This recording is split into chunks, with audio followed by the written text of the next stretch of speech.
Para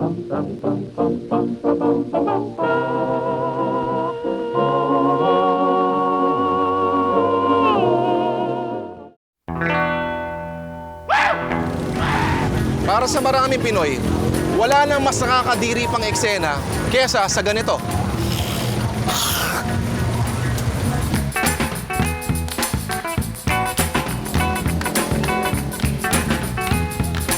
Ito gusto kong malaman, bakit nga ba tayo dura ng dura? Maraming dahilan. Napupuno ng laway at ayaw mong lunukin.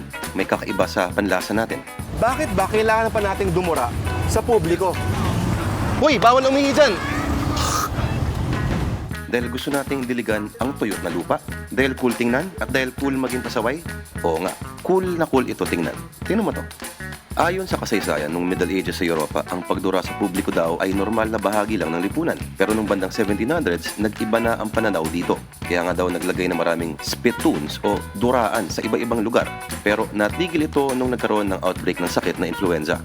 Pero ngayon, ang pagbabawal daw sa pagdura ay marka ng isang mataas na sibilisasyon.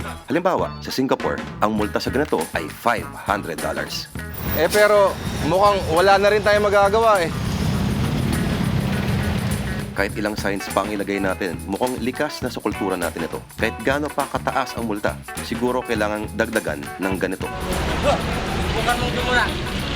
Siguro, para sa ating mga Pinoy, pwede itong tingnan bilang isang ekspresyon o pamamahayag ng pagkabagot, pagkainis. Kasi wala ka na magagawa eh. Naiinis ka na eh. Ano ang masasabi mo sa mabagal na pag-usad ng trial ng Ampatuan Massacre? Ano masasabi mo sa 9 years si Gloria Arroyo? Ano ang masasabi mo sa unang taon ni Pinoy?